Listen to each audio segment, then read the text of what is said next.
Tin acrylics has been around for 40 years now, and we've specialised in the casting of bespoke acrylic products for the entirety of that time. In recent years, we've seen a much kind of more creative approach both to our own work, but also in the way that we're attracting new clients or prospective clients anyway. And we're seeing a lot more work from the creative sector. So we're now doing a lot bigger sculpture pieces, we're doing a lot more moulded acrylics, and we're doing a lot more recycled acrylic, which is largely how we've got into with Glasgow School of Art. A lot of what we make is very small volume, so there can be quite high wastage in our product. So we can sometimes see, in terms of material utilisation, as much as 40% waste, which is huge, and it's obviously quite a disturbing fact in the first instance, but also quite a big opportunity for the company to try and salvage some of that and bring that back into the flow. So we had a call with them, and they spoke about this new material, Remade, and about the fact that it's trying to get rid of that waste material that they have, the offcuts, and how can that be used. So I think they invested in a machine that can chip that up, and then from there you can choose the size of chips, the colours of chips, then also the binder, what colour you want to there, and it makes this whole new material. And at the time I'd done a big weave kind of with cashmere, so I thought that it would be interesting to just see if I can weave with this material and get some thin strips made and attempt that. And I hadn't ever seen it done before, so I thought that it'd be an exciting process. This is the first time we've ever worked so closely with education. We do always have work experience students in the factory. We quite often have summer placements or even year-long placements, but to actually be involved with part of the curriculum was quite new for us. So we took the proposal to GSA and navigated towards the environmental arts course, which we felt we were interested in. I think initially they thought acrylics with product designers and things like that would be interested in it, but we moved towards the sculpture side, which was really interesting for us and for them, I think, to have that opportunity. At the start of the semester it was COP26, and it was just like this feeling throughout the whole city.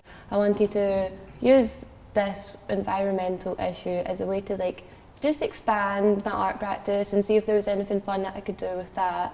All of the fish, they're becoming a product of their environment, so all these plastic in the water is becoming part of them, and there's even some fish that are starting to be able to digest plastic. So I was looking at a bit of all of the species and the evolution of these species and what could possibly become of these species if they keep eating plastic. So they're going to vac form the entire fish in one of their big machines, and then that will just make the mould. So we're going to make it into 2 halves, and it means that we can pour the recycled plastics and then add in any materials that we want to the fish. That thickness, yeah? Yes, good man. When I went up to the factory at first, it looked a bit like Willy Wonka's factory or something. I learned so much that day, and I've remembered it because it was such a good experience. I remember how to do everything. If you asked me to vacuum back something, I would be able to go in and do that. I love it already. In the right environment, it's going to glow, and it's almost going to look radioactive, and it will take on a wee life of itself. So when we first got the first round of proposals in, it was different for a lot of the guys here. Not that many of the team have been through the art school process. There are 3 or 4, but for some of the sales team to try and look and think about feeding back on some of these proposals was quite unusual. But by the time we narrowed it down, we got down to 6 that we felt that were really worth pursuing and showed a real variety of what could be potentially achieved using our materials. Main material is from mitten, which is the acrylics. It potentially can last infinitely. They showed us how to morph it into anything, how the chemicals would bind themselves with time. Basically, you can literally do anything with it, think of anything, and then make the material do what you want it to do. Acrylics is this unique material which doesn't decay. And potentially it can be this incarnation of the artificial, of the Anthropocene. See how the light is penetrating the point where it's completely transparent. Basically, I wanted it to stretch out, to be morphing into something out there and ending with a tooth. The core idea being of that it would last infinitely, and teeth being like the common remnants goes well together with the acrylics that never decays. Some students are really looking at the recycled material that we're producing, which is 70% recycled, which is basically just the recycled chip binded back together with virgin material, but the vast majority of the volume is the recycled chip. We have some students using that chip, because it is primarily clear, to then encapsulate objects in, which is a lot of what Midton does as a day-to-day job with virgin plastics, except we're using the recycled plastics, which is much murkier, but in a way kind of more interesting. There's more character to it for that, and it probably helps with the narrative that we're discussing, which is the recycled element. I feel like my practice comes from a very painterly place. I enjoy working with different materials, print. I like making little assemblages, and I think for Midton, my proposal was very much based around working with these kind of shapes and then encapsulating smaller compositions within them, so that it was you're creating these sort of mini environments. So I was taking along these different materials like paper, different things like Play-Doh in there. There's mesh, there's wire, there's clay.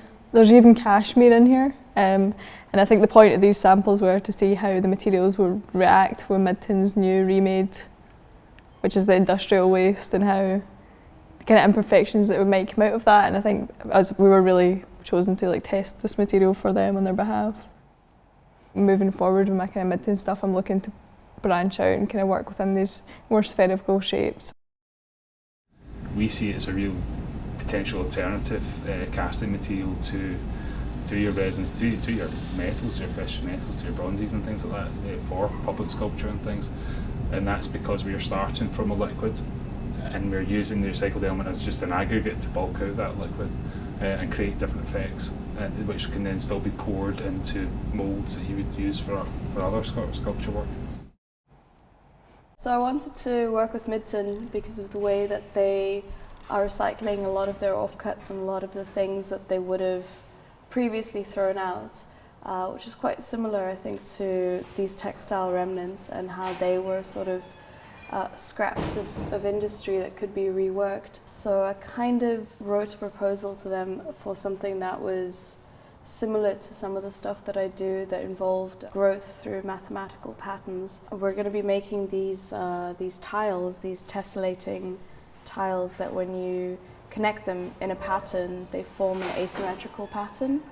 A tessellating pattern is a pattern that repeats itself as you arrange it almost infinitely.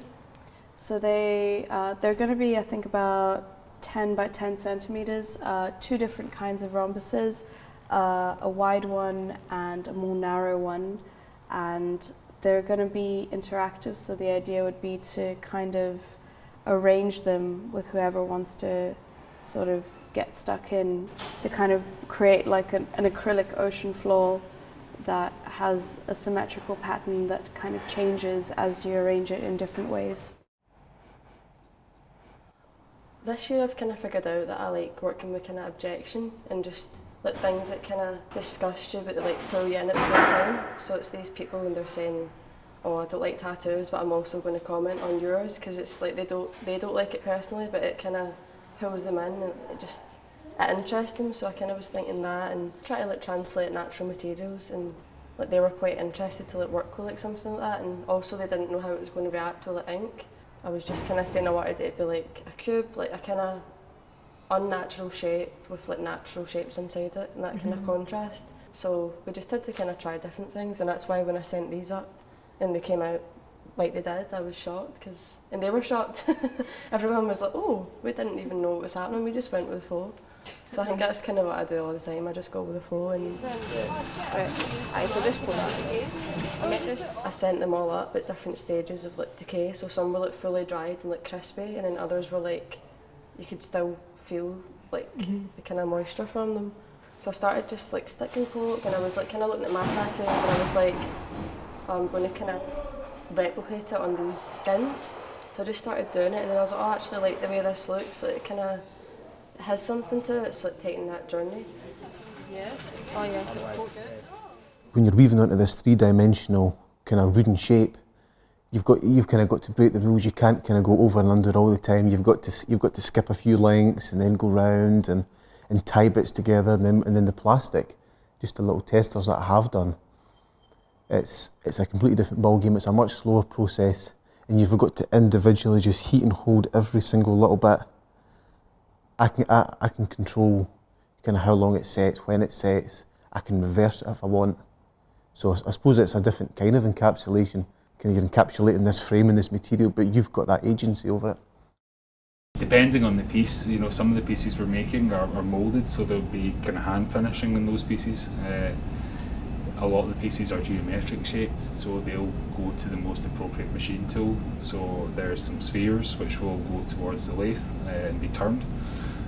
We've got some cubes which will be milled all round, and we've got some panels which will take a combination of milling and sawing probably. Once the kind of rough machining's done, if you like, we go through a diamond edge cutter and hand polished, so everything will be sanded and hand polished afterwards. Alongside the exhibitions that the art school is intending to do, we're hoping to also exhibit the pieces here when we open our doors to the public in the summer.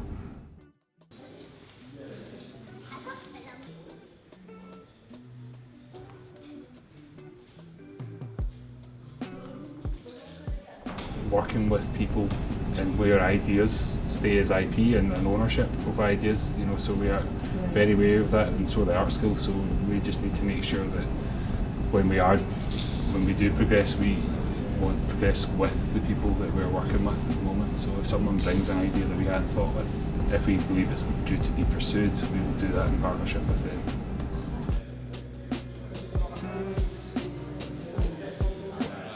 Just always come up, especially when you're doing things at the pace we're doing at the moment, you come up with shortcuts and you think, well, I'll just do that again.